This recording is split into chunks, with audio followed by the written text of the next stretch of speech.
अब भगवान ने ब्रह्मा जी से कहा कि आप सृष्टि की रचना करो। तो ब्रह्मा जी के यहाँ सबसे पहले 4 पुत्रों का जन्म हुआ, सनत, सनंदन, सनातन और सनत कुमार। जब 4 पुत्रों का जन्म हुआ तो ब्रह्मा जी ने चारों से कहा कि जाओ जाकर सृष्टि की रचना करो, सृष्टि को आगे बढ़ाओ। चारों ने मना कर दिया, पिताजी हमें विवाह नहीं करना, हम तो भगवान का भजन करेंगे। और जब चारों ने मना कर दिया, क्रोध में आकर ब्रह्मा जी ने श्राप दे दिया कि आप मेरी बात नहीं मान रहे हैं, मैं श्राप देता हूँ, हमेशा 5 वर्ष के ही रहोगे, इससे कभी बड़े नहीं होगे। चारों पुत्र कहने लगे, पिताजी आपने हमें ये श्राप नहीं दिया है, आपने तो हमें ये वरदान दिया है। यदि हम बड़े हो जाते और बड़े होकर यदि कभी हमारा मन भटक जाता तो हम विवाह करने के बारे में भी विचार कर लेते, सोच लेते, लेकिन आपने जो वरदान दिया है कि हम हमेशा 5 वर्ष के रहेंगे तो कभी हमारा मन नहीं भटकेगा।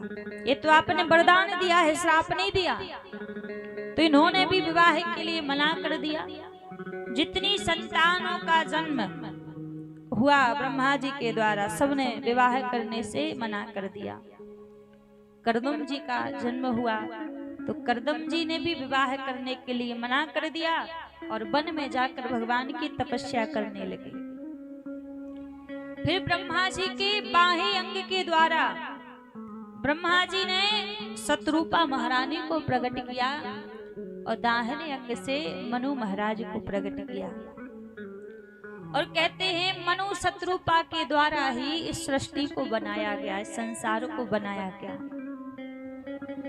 स्वाम्भु मनु और सतरूपा, स्वाम्भु मनु और सतरूपा, स्वाम्भु मनु और सतरूपा, स्वाम्भु मनु और सतरूपा,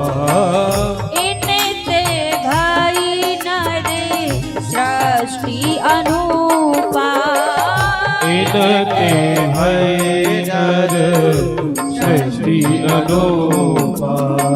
श्री राम जय राम, जय जय राम, श्री राम जय राम, जय जय राम, श्री राम जय राम, जय जय श्री राम जय राम, जय जय राम। स्वाम्भु मनु और सतरूपा, इनते भई नर सृष्टि अनूपा। स्वाम्भु मनु और शत्रुपा महारानी के द्वारा इस संसार को आगे बढ़ाया गया। कहते हैं हम सबके जो पूर्वज हैं वो स्वाम्भु मनु और शत्रुपा महारानी ही है। कई बार होता है ना, पूजा पाठ करने में किसी व्यक्ति से कहो महाराज अपने गोत्र का उच्चारण करो, तो उनका अपना गोत्र पता नहीं रहता, गोत्र याद नहीं रहता। तो शास्त्र कहता है जिनको अपना गोत्र भी याद ना हो, गोत्र का स्मरण ना हो और वो पूजन में बैठे और यदि उसको गोत्र का उच्चारण करना पड़ जाए और गोत्र पता नहीं है तो वहां पर आप मनु महाराज का नाम लेकर वो पूजा पाठ आप कर सकते हैं, क्योंकि समस्त ब्रह्मांड में जितने लोग हैं वो सब मनु महाराज की संतान हैं, तो उनका नाम लेकर भी पूजा विधि हम पूर्ण कर सकते हैं। तो इनके द्वारा सृष्टि को बनाया गया। सबसे पहले इनके यहाँ 2 पुत्र और 3 कन्याओं का जन्म हुआ। इनके पुत्रों का नाम प्रियव्रत और उत्तानपाद और इनकी कन्याओं का नाम आकृति, देवहूति और प्रसूति। इनकी जो आकृति नाम की कन्या थी वो रुचि प्रजापति को ब्याही गई और जिनके गर्भ से यज्ञनारायण भगवान का अवतार हुआ। और इनकी जो प्रसूति नाम की कन्या थी वो दक्ष प्रजापति को ब्याही गई, जिनके यहाँ माँ परम्बा माता सती का अवतार हुआ।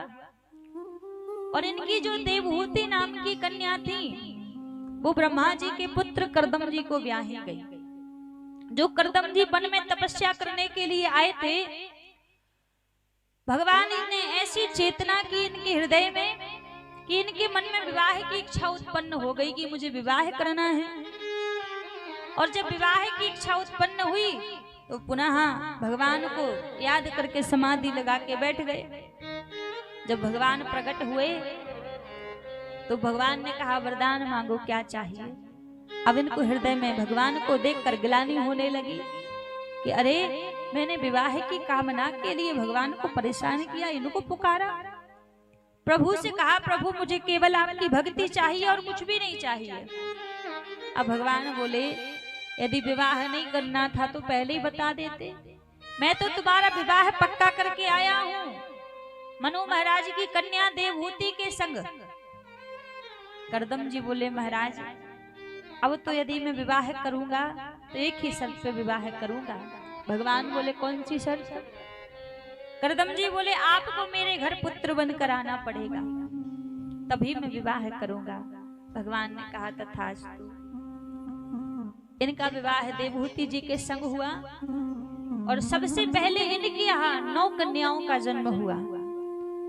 9 कन्याओं का जन्म हुआ। फिर 10वीं संतान के रूप में श्री कपिल देव जी महाराज का प्रागट्य करदम जी के यहाँ पर हुआ। बोलिए कपिल देव जी महाराज की जय हो।